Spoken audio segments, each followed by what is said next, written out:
KFN 시사 토크쇼 프리즘 렛츠고 유럽 인문 기행 시간입니다. 유럽의 미술과 영화 등 다양한 예술 작품을 통해서 유럽의 인문과 삶에 대한 그다음에 인간에 대해서 우리가 살펴보는 시간입니다. 지난 시간에 르네상스 시대의 본격적인 최초의 어떤 본격적인 여성 화가로 알려진 아르테미시아 젠틀레스키에 대해서 말씀을 나눴습니다. 굉장히 매력적인 예술관과 작품성을 가진 그런 화가였는데 오늘도 계속해서 아르테미시아 젠틀레스키에 대한 이야기 나눠봅니다. 소르본 대학 박혜숙 박사님과 함께합니다. 안녕하세요. 네, 안녕하세요. 지난 시간에 이제 아르테미시아의 수산나와 두 장로 이야기를 하면서 다른 네, 화가들이 그렸던 작품과 아르테미시아 작품의 큰 차이에 대해서 이렇게 이야기를 나눴었는데 이 네, 유디트 또한 다 마찬가지라고 그랬잖아요. 네, 네, 네. 네. 아르테미시아의 유디트가 갖는 가장 특징은 뭐라고 할 수 있을까요? 네, 유디트는 여러 화가가 그렸기 때문에 네. 비교하기가 굉장히 쉬운 작품이죠. 특히 그 카라바조의 유디트와 또 클림트의 유디트 그림을 같이 보고 아르테미시아 그림을 보면은 그 그림이 가지고 있는 힘과 또 카라바조에 나오는 그 유디트는 아주 소녀같이 나약하고 네. 클림트에 나오는 유디트는 그냥 아름답기만 하고 남자를 막 유혹한 듯한 지금 이제 적장을 죽여야 되는 죽이는 장면인데요. 네. 어떤 살기나 그런 거는 느낄 수가 없거든요. 그래서 아르테미시아 유디트는 어떤 남자 화가도 그릴 수 없는 그런 여성상을 강인한 여성상을 보여주죠. 네, 네. 네, 그 그러니까 긴박감. 유디트는 네네. 이제 성경에 나오는 여성인데 적장의 네네. 목을 베는 그런 역할을 하는 건데 그 장면을 여러 화가가 그림으로 그렸는데 네네. 아르테미시아야말로 아주 강인한 여성, 네. 아주 단호하고 결연한 모습으로 적장의 목을 베는 그걸 이제 그렸다고 말씀을 해주시는 건데 네. 지금 그 크림트 같은 경우는 굉장히 그 몽환적이면서 네네. 도저히 거기 이제 그림에 보면 적장의 목을 이렇게 들고는 있는데 네네. 맨 전혀 아래. 네. 네 아주 희미하게 들고는 네, 있으나 맞습니다. 기본적으로 여성의 아름다운 뇌세적인 모습이 더 눈에 들어오는 네. 그런 작품인데 네. 결국 이제 아르테미시아의 그 이런 그 화풍 네. 표현 이런 것들은 이제 자신의 어떤 내면적인 상처 이런 것과도 관련이 있다고 말씀을 하셨잖아요. 그렇죠. 지난 음, 시간에 그 재판 과정, 네. 네, 그 스승으로부터 예, 성폭행 성폭행을 경험, 당해서 네. 그런 너무나 음, 수치스러운 그런 이제 스캔들이 있었죠. 네, 네. 네, 그게 그림 안에 그런 것이 너무나 잘 나타나 있고요. 그림을 보면은 어떤 그 긴박감과 음, 뭐 스릴 그런 것도 아주 대단한 작품이죠. 그걸 느낄 음. 수가 있죠. 그냥 네, 조금 전에 이제 수산나와 두 장로 또 유디트 이런 작품 말씀해 주셨는데 네, 아르테미시아가 가지고 있는 어떤 정서적인 그 단초를 가장 확연하게 확인할 수 있는 것이 자화상이라고 하는데 네, 자화상은 네. 어떤 겁니까? 네, 아르테미스의 자화상도 굉장히 독특한데요. 일단 자화상을 보시면 옆으로 삐딱하게 이렇게 옆모습으로 해서 붓을 들고 있어요. 음, 근데 우리가 보통 르네상스 시대의 자화상 하면은 여자들이 정면을 보거나 옆을 보긴 하지만 막 보석을 달고 네, 옛날에 부자들이 자화상을 그릴 때는 주로 자기가 갖고 있는 보석을 자랑하기 위해서 그리는 것도 있었거든요. 네. 근데 아르테미시아는 그런 거 전혀 없이 붓을 들고 그림을 그리는 지금 현재 그림을 그리는 장면을 그리고 있죠. 음, 네, 그래서 그 포즈부터도 굉장히 독특하고요. 그런 네. 포즈는 아마 그런 포즈의 자화상은 본 적이 없으실 거예요. 음, 그리고 또 이제 이 그림은 야외에서 그렸거든요. 네. 그래서 자연광을 받는 그림이라는 점에서 왜냐하면 그때 당시에 카라바조의 그림에서 볼 수 있는 것처럼 횃불을 켜놓고 명암을 극대화해서 그렸거든요. 음, 당시에. 근데 이제 아르테미스의 자화상은 야외에서 자연광을 받는 걸 그렸다는 것도 독특하고요. 그 다음에 이렇게 가는 목걸이를 하나 하고 있는데 거기에 해골이 달려 있어요.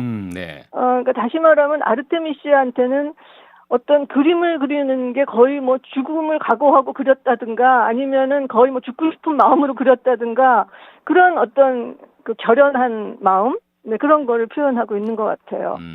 지금 이게 이제 라디오로 설명을 하다 보니까 잘 이제 이게 떠오르지가 네, 않아서 그러실 텐데 혹시라도 핸드폰을 들고 계시는 분들은 아르테미시아 자화상 이렇게 검색을 네, 해보시면 어떤 그림인지 나오는데 보통 이제 자기가 화가다 보니까 그림 네, 그리는 모습을 자화상으로 그렸다는 것은 생각할 수가 있어요. 그런데 네, 대부분 보면 자화상은 얼굴이나 이런 것들이 이제 핵심이잖아요, 보통. 네, 그러다 네, 보니까 얼굴을 정면이나 약간 측면에서 바라보는 네, 내 시선 높이에서 바라보는 그런 정도로 할 텐데 이거는 완전히 어찌 보면 왼쪽 어깨 위에서 내려다보는 모습처럼 이게 이제 표현이 돼 있으니까 네, 네, 기존의 네, 자화상하고는 완전히 다른 시선이네요. 그렇죠. 네, 음, 음, 확실히 네, 아르테미시아 스스로가 자신을 어떤 존재로 인식하고 있었느냐 하는 것들이 이 그림에 네, 그대로 나타나는데요. 네, 오직 음, 화가로만 자기를 이제 생각한 거죠. 네, 남녀를 네. 떠나서. 음,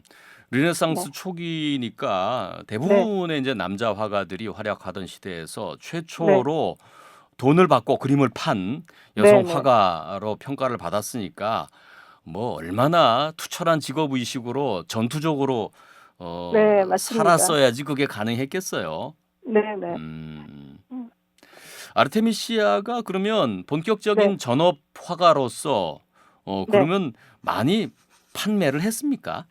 그러니까 사실 그 스캔들 때문에 뭐 여자로서 정말 살아있는 자체가 너무나 힘든 그런 때였는데 이 사람이 이제 재판 다음에 아버지하고 바로 의절을 하고 피렌체로 가요. 원래 로마에 음. 살다가. 네. 근데 피렌체 메디치 가문의 코시모 2세가 이 여자의 작품을 인정을 해줬다 그래요. 네. 그래서 처음으로 이제 구입한 돈을 주고 판 게 유디트 작품. 아. 네, 그걸 팔면서 이제 작가로서 뭐 아마 길드에도 들어가고 그렇게 이제 돈을 받고 작품 활동을 하게 되죠. 네, 메디치가가 아르테미시아의 작품을 돈을 주고 샀다는 거는 네, 완전히 인정을 받았다는 거잖아요. 그렇죠. 네, 네.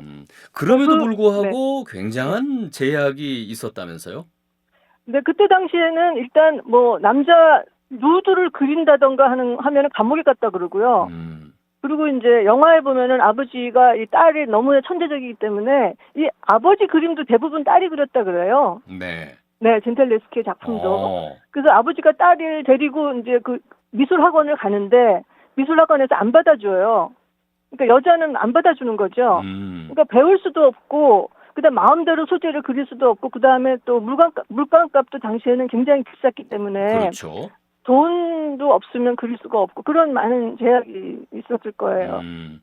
그런 측면에서 아르테미시아는 차별을 극복해낸 어떤 네, 그 페미니스트의 상징처럼 이렇게 이제 인식이 되고 그렇죠. 있는데 이게 네, 70년대에 들어서야 네, 1970년대에 들어서야 네. 본격적인 평가와 인정이 이루어졌다면서요?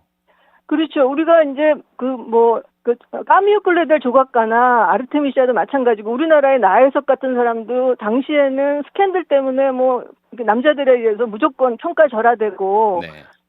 오로지 그냥 그 스캔들만 부각시키고 그랬는데 네, 70년대에 들어와서 아르테미시아 아마에 대해서 이제 주목하게 되고 왜냐하면 그 여자가 갖고 있던 어떤 페미니즘적인 그런 네. 힘, 그림이 갖고 있는 남자들은 도저히 보여줄 수 없는 페미니즘적인 힘, 네 그런 거로 해서 아마 다시 부각되고 그리고 무엇보다도 영화가 만들어졌거든요 프랑스에서. 네. 네, 그래서 영화를 통해서도 이제 많이 그 삶을 알게 됐죠. 음. 네, 뭐 요즘의 어떤 그 평가 기준으로 얘기하면 이제 유리천장을 네, 네, 일정 네, 부분 뛰어넘은 그런 네, 화가로 이제 이야기할 수 있을 것 같은데 네, 아르테미시아의 어떤 생애 작품 활동을 네. 통해서 우리가 어떤 것을 느끼고 또 배울 수 있을까요?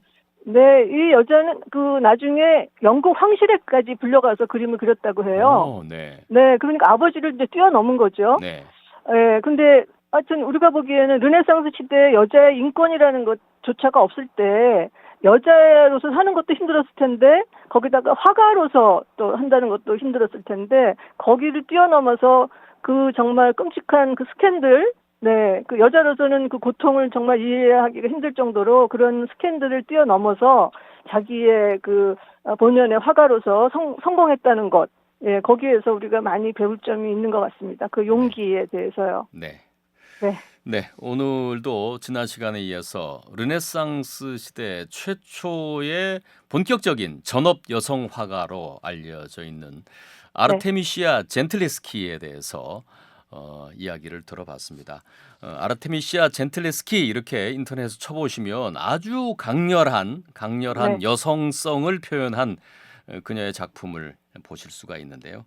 오늘도 렛츠고 유럽 인문기행 박혜숙 박사님과 함께했습니다. 박사님 잘 들었습니다. 네, 감사합니다.